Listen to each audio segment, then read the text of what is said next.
Good afternoon, everyone, and welcome to Emerald Ash Borer University. This is our first one of the fall/winter series. My name is Robin Usborne, and along with my EAB University colleagues, Amy Stone from The Ohio State University, and Dr. Cliff Sadoff and Sarah Stack from Purdue University, we welcome we welcome you to today's presentation by Jill Johnson outlining the work of the Great Lakes Restoration Initiative. Jill is a U.S. Forest Service Urban Forestry Coordinator for the Midwestern region. She and her counterparts around the country administer grants and provide technical information to state forestry agencies, universities, nonprofits, and communities to meet common urban forestry goals. She has a bachelor's and master's degrees in urban forestry from the University of Wisconsin-Stevens Point, and before assuming her current position, she worked for the University of Vermont Extension Service and American Forests, which is a nonprofit organization in Washington, D.C. Before we get started today, I wanted to remind you that your comments and questions are welcome. Please feel free to write them in the question and answer feature, which you can find by moving your cursor over the bottom or occasionally the top of your screen, and it will drop down and you'll see Q&A. We will be making notes of all of the questions, and Jill will respond to your questions after the presentation to keep the webinar flowing smoothly. Your feedback is also very important for us to keep these webinars coming, so please stay tuned until the end, and we will be providing a link to a survey that we hope you'll take time to fill out. For those of you needing CEUs, this particular webinar will not be providing those, but your survey information would be necessary for us to process them if we were doing that. We will be sending out an EAB goodie bag to the first 10 people who fill out the survey. And even if you've received one in the past, we hope that you will give us feedback on this webinar too. This webinar is being recorded and will be available for viewing soon at www.emerald-borer.info.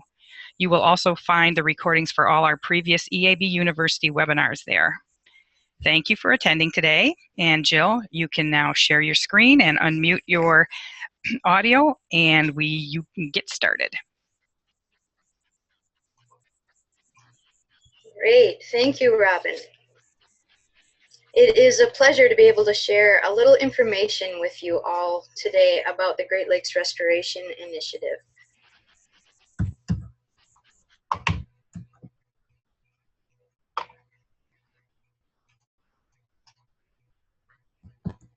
There we go, sorry about that. Over the next 20 or 30 minutes, I will describe the initiative first as a whole, and then specifically about the program as it is administered by the U.S. Forest Service's Northeastern area. Then I'll provide some examples of projects that have been funded to date, and I'll finish with an overview of the application process for those who are interested in pursuing a grant in the future. First, about the Great Lakes Restoration Initiative, or GLRI.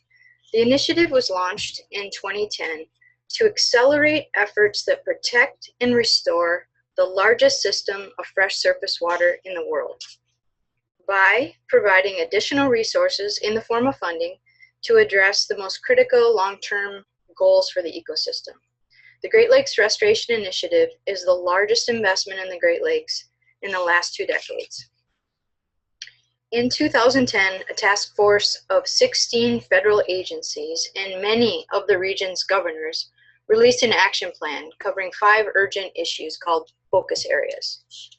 These are cleaning up toxics in areas of concern, combating invasive species, protecting nearshore health by protecting watersheds from polluted runoff, restoring wetlands and other habitats, and tracking progress, education, and working with strategic partners.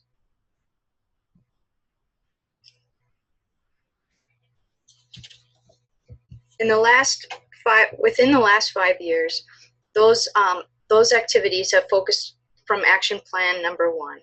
And just recently, Action Plan 2 has been released, looking at the next 5 years. There have been just slight adjustments in the focus areas. Namely, they become more specific.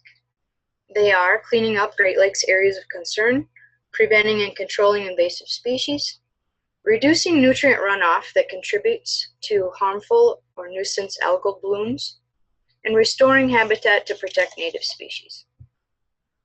The initiative addresses these focus areas by allocating funding for on-the-ground projects through a variety of mechanisms.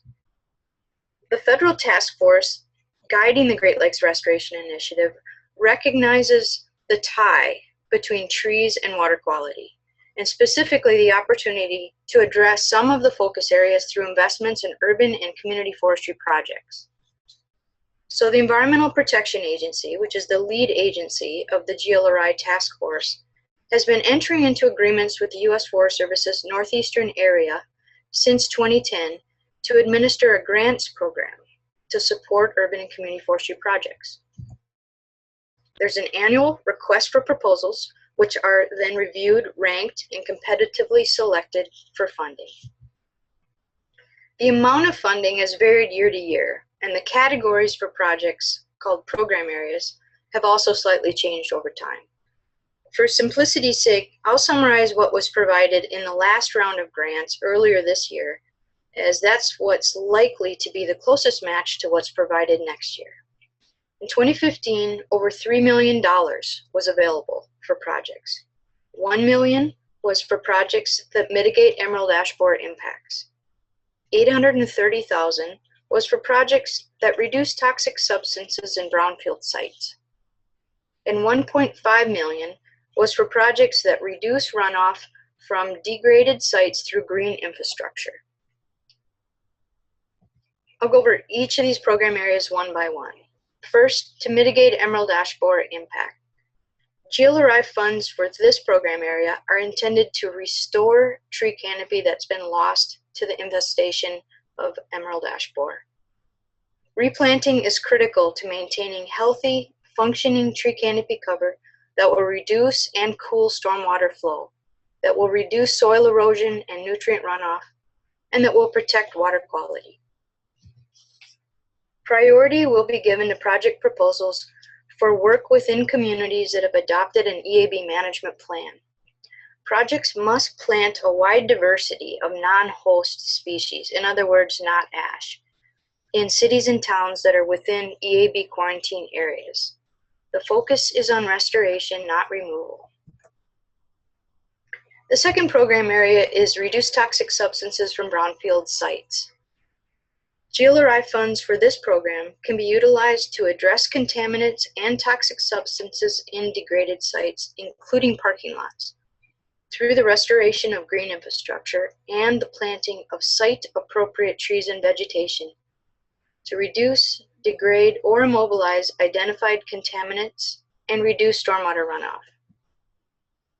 Priority will be given to grant proposals for work within priority watersheds and those that drain to designated areas of concern. Restoration of green infrastructure must be accomplished in accordance with a specifically designed plan to filter stormwater and sediments or to remediate contaminated soil and groundwater. And the third program area is reduce runoff from degraded sites through green infrastructure. GLRI funds for this program area are intended to create or improve green infrastructure through the planting of trees and other vegetation as part of a local management strategy to protect and restore urban watersheds.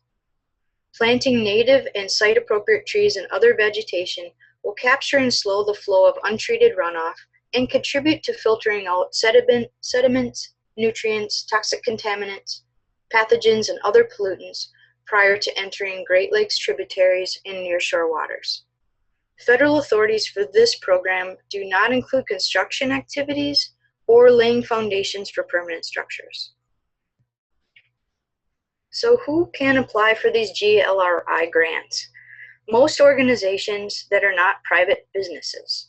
State agencies, tribal communities, nonprofit organizations, academic institutions, and local governments are all eligible.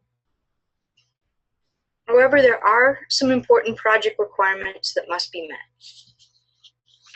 Clearly, it's important that the project entirely lies within the Great Lakes Basin of the United States. The Great Lakes watershed is defined as those areas draining through surface flow, overflow, or groundwater into Lake Superior, Lake Michigan, Lake Huron, Lake Erie, or Lake Ontario, or draining into the St. Lawrence River west of where the international boundary line leaves the river. This map shows the eligible counties with lands in the watershed and is included in the RFP. In the Chicago region, although the direction of the Chicago River was reversed so it is no longer flowing into Lake Michigan, we use the historic watershed boundary to establish eligibility for communities in and around the Chicago region. Applicants must consult with their appropriate state forester or tribal administrator to develop and submit proposals. In fact, documented support from the appropriate state forester or tribal administrator is required for all proposals. To be successful, proposals must conform to the authorities of the Forest Service's Cooperative Forestry Assistance Act. Proposals must follow urban and community forestry program authorities, which are projects to plan for, establish, manage, and protect trees, forests, green spaces, and related natural resources in and adjacent to cities and towns. Proposals must address a single program area, and they must link to a specific lake-wide action and management plan, a LAMP, or specific remedial action plans for target areas of concern, and they must link to a state forest action plan.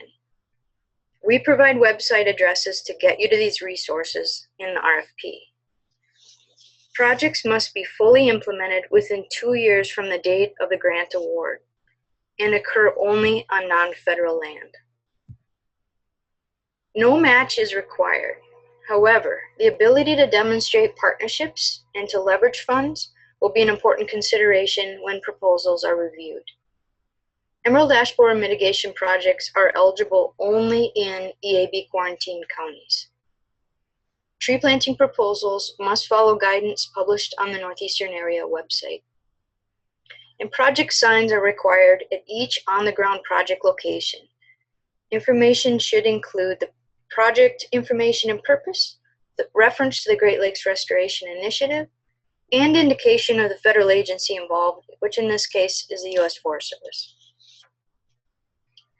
The amount of federal funding requested should be between $50,000 and either $100,000 or $200,000, depending on the program area. For projects in the program area to mitigate EAB impacts, the maximum amount that can be requested is $100,000, but up to $200,000 can be requested for projects in the other two program areas.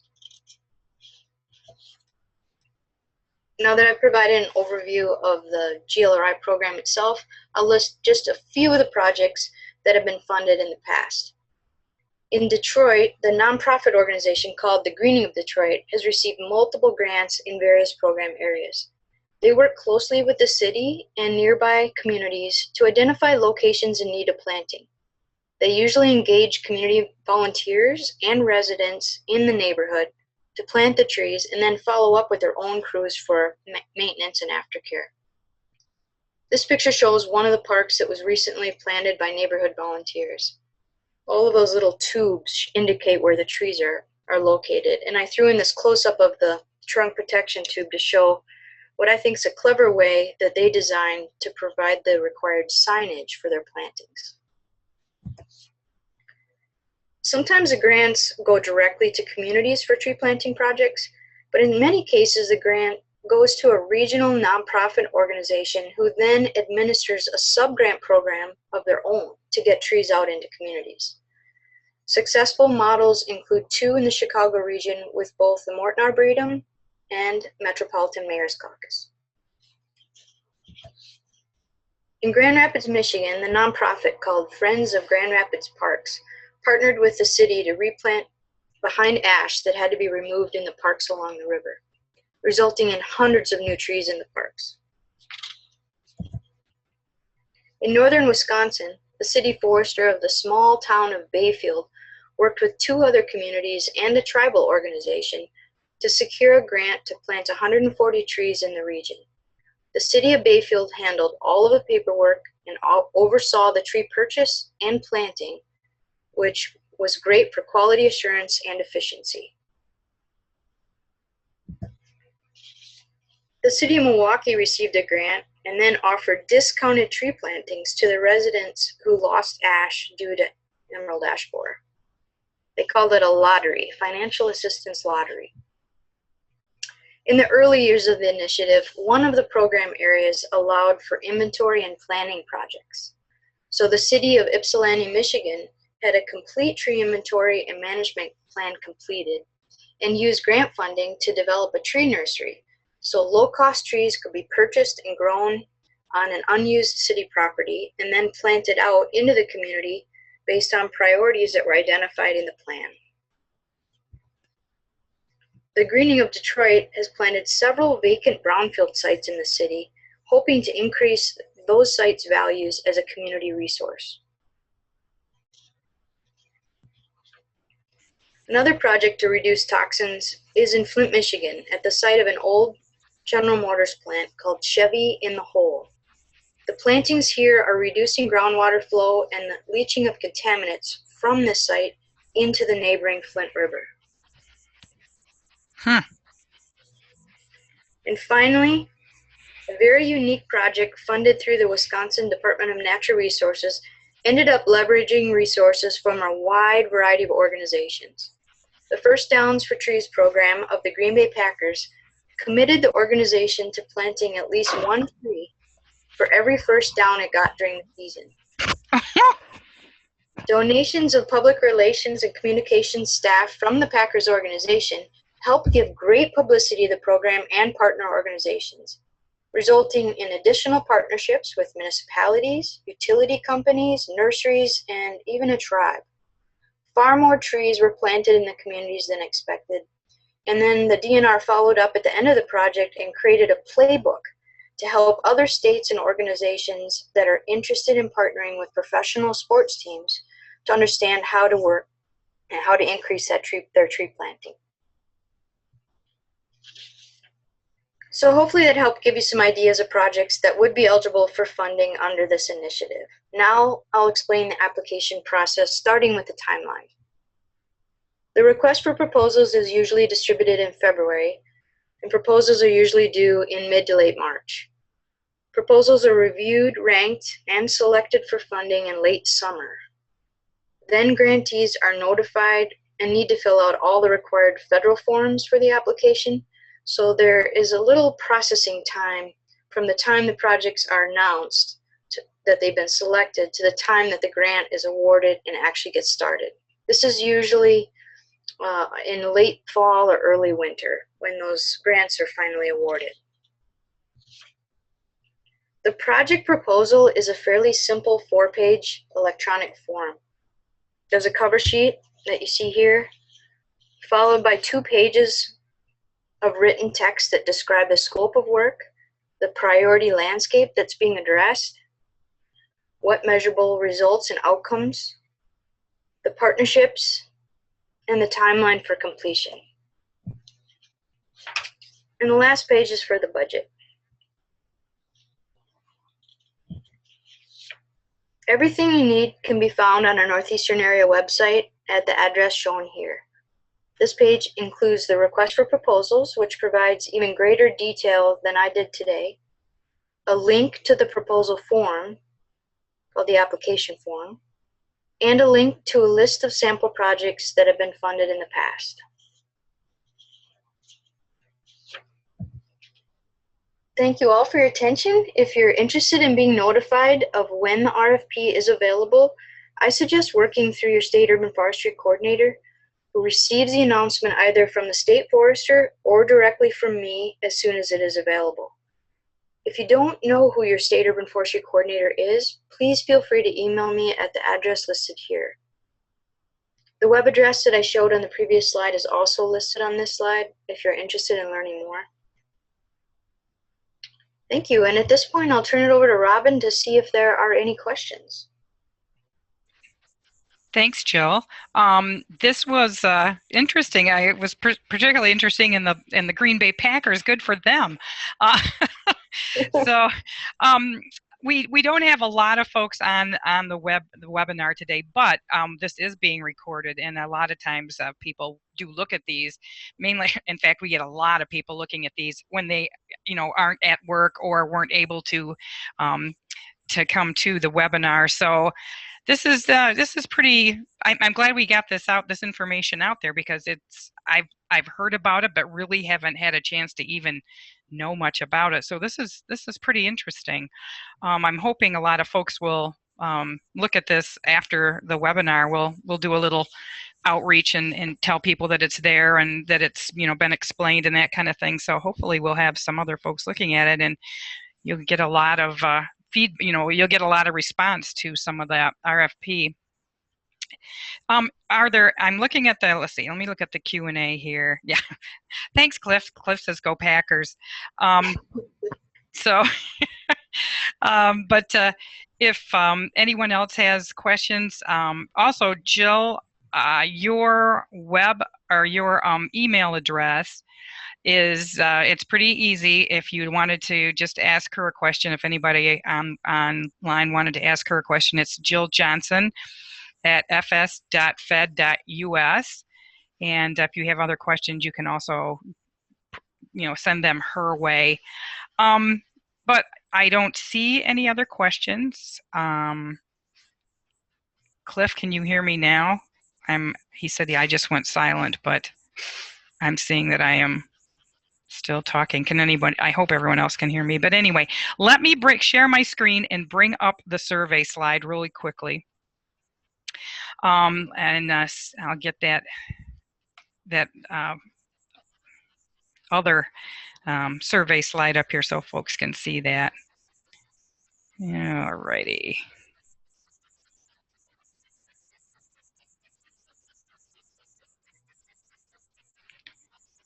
Yeah. There we go. Now you should be able to see that. This, if you just put your cursor over this URL, you should be able to go right to the survey. But other than that, I'm going to leave the webinar open just a couple more minutes so people can access that survey. Jill, was there anything else you wanted to add, or did you have any other information you wanted to share today? No, thank you very much for the opportunity. You're welcome. All right, folks, I will be closing down the webinar here in about a minute. And Jill, again, thank you so much for your time and providing that information for us. And I will have this recorded and on the emerald-borer.info website as soon as I can. Thank you. Thank you.